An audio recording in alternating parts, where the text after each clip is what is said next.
नमस्कार, आप देख रहे हैं द न्यूज। आपके साथ मैं सृष्टि मिश्रा। दिल्ली शराब घोटाले में एक दिन के भीतर कैसे आखिर अरविंद केजरीवाल को यहां जमानत दे दी जाती है, जबकि ईडी ने कहा कि हमारे पास सबूत है, हमारे तरफ से पूरा काम अभी नहीं हुआ है। अभी हमें इस केजरीवाल की रिहाई को लेकर और केजरीवाल जो रिहाई मांग रहे हैं उसके खिलाफ हमारे पास सेवरल सबूत हैं। उसके बावजूद भी आपको बता दें कि लोगों ने उन जज को निशाना बनाया है। हालांकि न्यायालय के यहाँ पर जो पक्ष में जो भी सवाल आते हैं, बता दें आपको, यही आम आदमी पार्टी जब जमानत दे दी जाती है तो सवाल नहीं उठाते हैं, और जब जमानत नहीं मिली तो अब सवाल उठा रहे हैं। अब कह रहे हैं कि मोदी की तानाशाही देखिए, जबकि वो हाई कोर्ट ने रोक लगाई है। यानी कि मोदी की तानाशाही आप हाई कोर्ट को बता रहे हैं, यानी कि आपने हाई कोर्ट को तानाशाह कह दिया। अब आपको बता दें कि ये वही आम आदमी पार्टी का चरित्र है। अभी मैं आपको बता दूं, जज ने बिना डॉक्यूमेंट पढ़े आखिर कैसे जमानत दे दी, इस पर लगातार सवाल उठाए जा रहे हैं। बता दें आपको, राउज एवेन्यू कोर्ट की वेकेशनल जज न्याय बिंदु जी पर तमाम सवाल उठाए जा रहे हैं और सोशल मीडिया पर इसके लिए बाढ़ आ गई है कि आखिर उन्होंने बिना डॉक्यूमेंट रीड किए कैसे केजरीवाल को जमानत दे दी, कैसे इस पर साइन कर दिया। गिरफ्तारी के 91 दिन के बाद केजरीवाल को आखिर अचानक से रात में जमानत कैसे मिल गई है। हालांकि एप्लीकेशन लेकर के ईडी तुरंत भागी और ईडी ने कह दिया कि भैया, हमने तो अभी तक अपनी पूरी सुनवाई कराई भी नहीं थी और कैसे जमानत मिल जाती है। और ईडी जब गई तो हाई कोर्ट ने उस पर स्टे लगा दिया। हाई कोर्ट ने कहा कि अभी जमानत आपको नहीं मिलेगी। और इसी बड़ी खबर के बीच संजय राउत, यूबीटी सांसद, उनका रिएक्शन सामने आया है। संजय राउत देखिए क्या कह रहे हैं। संजय राउत कह रहे हैं, बिना किसी मामले में फर्जी तरीके से दिल्ली के मुख्यमंत्री को डाला गया, संजय सिंह को भी डाला गया था, हेमंत सोरेन को भी मुख्यमंत्री बतौर उठाया गया है जेल के लिए। महाराष्ट्र के कई लोग अंदर हैं और केवल कसूर इतना है अरविंद केजरीवाल का कि वो आम आदमी पार्टी के नेता हैं और मोदी जी को लगातार हरा रहे हैं, प्रधानमंत्री नरेंद्र मोदी को हरा रहे हैं। तो मुख्यमंत्री है दिल्ली के अरविंद केजरीवाल जी, वो जेल में गए, फिर भी वो मुख्यमंत्री थे। एक सिटिंग चीफ मिनिस्टर को, जिसके पास विधानसभा में पूरा बहुमत है और वो दिल्ली जैसा राज्य है, सिर्फ वो मोदी जी को बार बार हराता है, पराजित करता है। इसीलिए ऐन चुनाव के वक्त उन्हें गिरफ्तार कर दिया। कोई एविडेंस नहीं, कोई कागज नहीं, कोई कानून नहीं। अब लगभग 3 महीने केजरीवाल जी जेल में रहे, वो भी पूरा गैर कानूनी तरीके से। और भी मंत्री तिहाड़ जेल में है, आप हेमंत सोरेन जेल में है। मुंबई में और महाराष्ट्र में बहुत से ईडी के ऐसी केसेस है, लोग जेल में है। केजरीवाल जी छूट गए। मेरी पार्टी शिवसेना उनका स्वागत करती है, उनका अभिनंदन करती है और खास करके दिल्ली के पीएमएलए कोर्ट को धन्यवाद देती है। कोर्ट ने कहा है कि एविडेंस कहा है, केजरीवाल जी के खिलाफ 0 एविडेंस है, फिर भी ईडी अमित शाह और मोदी जी के कहने पर ये टेररिज्म करती है।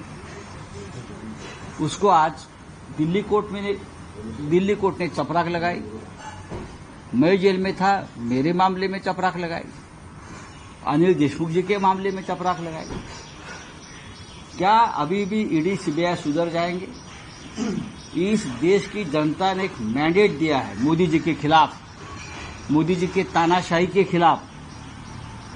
मोदी जी और अमित शाह जी ने लोकतंत्र को जिस तरह से खिलौना बनाया, हथियार बनाया, ईडी और सीबीआई को पकड़कर, ईडी बदनाम हो गई। तो क्या ईडी सुधर जाएगी? सीबीआई सुधर जाएगी? इनकम टैक्स सुधर जाएगी? जनता का ये मैंडेट आप सुधर जाएगी।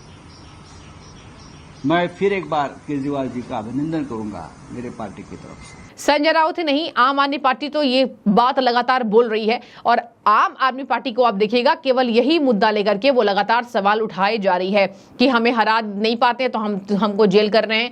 पानी के संकट पे कहा दिल्ली में आम आदमी पार्टी इसलिए पानी का संकट हो रहा है। मतलब हर जगह जब केंद्र सरकार वो तमाम बातें तमाम सुविधाएं भेज सकती है तो क्या दिल्ली में यहाँ नहीं भेजेगी? लेकिन दिल्ली में ये आपकी जिम्मेदारी है जो केजरीवाल हर जिम्मेदारी से फेल हुए हैं और तभी दिल्ली के पानी संकट पर आज आतिशी मालिना ने अनशन करने का सोच लिया है और कह रही है कि मैं धरना देने वाली हूँ, अनिश्चितकालीन हड़ताल करने वाली हूँ। और देखिए इसी तरीके से मैं आपको बता दूं संजय राउत ने लगातार कहा है कि हम अहम सवाल खड़े करते हैं, आखिर क्यों डाल दिया गया जेल में लोगों को, जबकि विश्वास है मुख्यमंत्री रहते ही उन्हें जेल में डाल दिया गया। अरविंद केजरीवाल के अलावा हेमंत सोरेन सबको निशाना बनाया जा रहा है। केजरीवाल के दोष केवल यही हैं, सबूतों के बिना गिरफ्तारी कैसे अवैध है। ये सब बातें लगातार केजरीवाल के पक्ष में संजय राउत बोलते नजर आ रहे, कह रहे हैं अरविंद केजरीवाल के केस से पता चलता है कि सबूतों के बिना गिरफ्तारी कैसे वैध है और कोर्ट में मेरे मामले में भी ऐसा ही हुआ है। उन्होंने कहा अरविंद केजरीवाल, संजय राउत, अनिल देशमुख, नवाब मलिक, हेमंत सोरेन, मनीष सिसोदिया और सत्येंद्र जैन किसी भी प्रकार की गिरफ्तारी हो लेकिन हम सबूत दे रहे हैं। महाराष्ट्र में कानून व्यवस्था ध्वस्त है।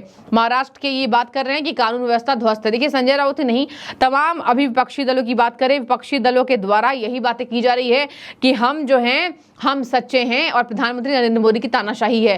तानाशाही शब्दों का प्रयोग पूरे विपक्ष ने पूरे चुनाव में किया और देखिए इसका खामियाजा मोदी सरकार को उठाना पड़ा। इसके साथ गलत नैरेटिव सेट करना, लोकतंत्र खतरे में आ जाएगा, जबकि लोकतंत्र को हमेशा प्रधानमंत्री ने आंखों के साथ लगाया है, आंखों के ऊपर माना है। हमेशा लोकतंत्र को और संविधान को प्रधानमंत्री ने सम्मान दिया है और आपको बता दें कि उन्होंने प्रणाम करके आंखों पर संविधान को लगाकर उन्होंने अपने संसदीय दल की कार्रवाई शुरू की थी। और देखिए ये तमाम बातें विपक्ष के द्वारा फैलाया गया प्रोपेगेंडा और इसी वजह से बीजेपी अब एक्शन लेगी। बीजेपी ने कह दिया है कि अगर अब विपक्ष के द्वारा ये प्रोपेगेंडा फैलाया गया तो हम स्ट्रिक्ट एक्शन लेंगे और आपके आसपास में भी कोई लोग हैं तो आप हमें उसके लिए सूचित करें, हम हैं जो आप कार्रवाई कराएंगे। क्योंकि देखिए विपक्ष लगातार कार्रवाई करवा रहा था लेकिन बीजेपी ने कभी ऐसी कार्रवाई नहीं कराई। अब कल अजीत भारती को गिरफ्तार करने कर्नाटक की पुलिस आ जाती है। आम आदमी पार्टी ने यहां पर राष्ट्रवादी पत्रकारों को जेल भेजने का भी काम किया, पंजाब के द्वारा गिरफ्तार करवाया था। आपको तमाम बातें याद होगी कैसे आम आदमी पार्टी का यहां पर पर्दाफाश हुआ था और नवभारत टाइम्स की पत्रकार के साथ उन्होंने कितनी बदसलूकी की थी। उसके बाद से नवभारत टाइम्स आम आदमी पार्टी के खिलाफ मुखर हो गया। और देखिए तमाम बातें हैं जहां पर केजरीवाल के खिलाफ लगातार सवाल उठ रहे हैं। आपको मैं बता दूं यहां जज के जजमेंट पर इसलिए सवाल उठाया जा रहा है क्योंकि कहा जा रहा है, लोग कमेंट कर रहे हैं और लोग ये तक कह रहे हैं कि आखिर विदाउट रीडिंग पूरी बात को, और देखिए क्या कहा जा रहा है जज के द्वारा, however it is not possible to go through these thousand of pages of the documents at this juncture but this is the duty of the court to work upon the matter.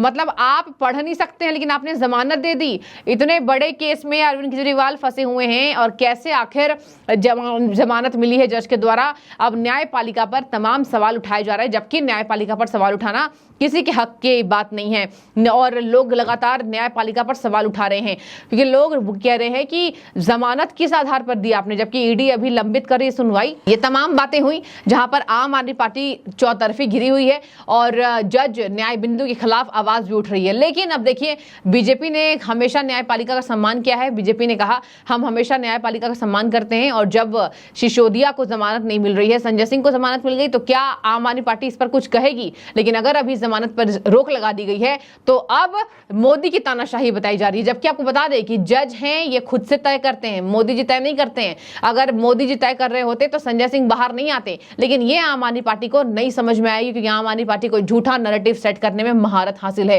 तमाम बातें ऐसी हुई हैं जिसके बाद अब न्यायपालिका पर लोग खुद सवाल उठा रहे हैं क्योंकि एक स्पेशल जज ने ये जजमेंट दिया है। तमाम बातें उनके लिए लिखी जा रही है विदाउट रीडिंग।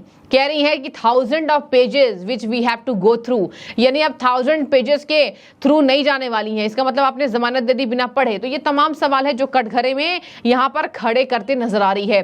और बता दें आपको संजय राउत ही क्या, लगातार संजय राउत हो जाए चाहे अरविंद केजरीवाल की जमानत पर, अभी पूरी राजनीति होती दिखाई दे रही है। दिल्ली में कल जश्न पटाखे सब फूटने लगे थे लेकिन आज दिल्ली में पटाखों का शोर थम सा गया है। वही आप राजधानी दिल्ली में देखिए दिवाली के टाइम पर पटाखे बैन कर दिए जाते हैं लेकिन आज केजरीवाल की बात है तो पटाखे जलाए जा रहे हैं। लेकिन अब पटाखों का जश्न धूमिल होता नजर आया जब से हाई कोर्ट ने कह दिया कि भैया अभी आप बाहर नहीं आ सकते, अभी हमें पूरी सुनवाई करने दीजिए। ये तमाम बातें अरविंद केजरीवाल अभी क्या बाहर आएंगे, क्या ईडी उनके साथ पर्याप्त सबूत, अभी ईडी देखिए पूरी कोशिश कर रही है। ईडी ने बहुत मेहनत की इस केस में और कहा जा रहा है कि ईडी पूरी मेहनत और करेगी और ईडी के द्वारा ही लगातार केजरीवाल को निशाना भी बनाया जा रहा है। और ईडी ने कह दिया कि हमें पर्याप्त सबूत यहां मिले हुए हैं। और आपको एक बात मैं और बता दूं, अभी केजरीवाल की ही अभी तुरंत न्यायिक हिरासत बढ़ाई गई थी। मनोज तिवारी ने कह दिया, कपिल मिश्रा ने कह दिया जश्न मनाना छोड़ दीजिए।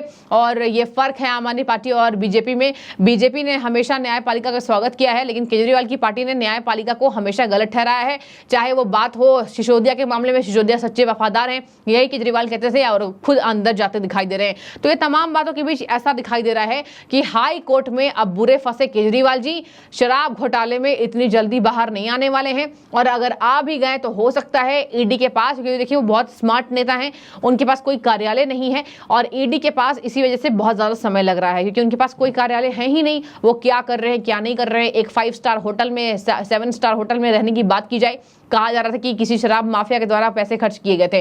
तो केजरीवाल हर तरीके से बचे हुए नजर आ रहे हैं। यही वजह है कि ईडी अभी तक बहुत ज्यादा वो तगड़ी रिपोर्ट जो कहा जाता है वो सौंप नहीं पाई है। अदालत भी इसलिए समय ले रहा है। लेकिन संजय सिंह के खिलाफ थे सबूत, उतने पर्याप्त नहीं थे कि उन्हें जेल में रखा जाए।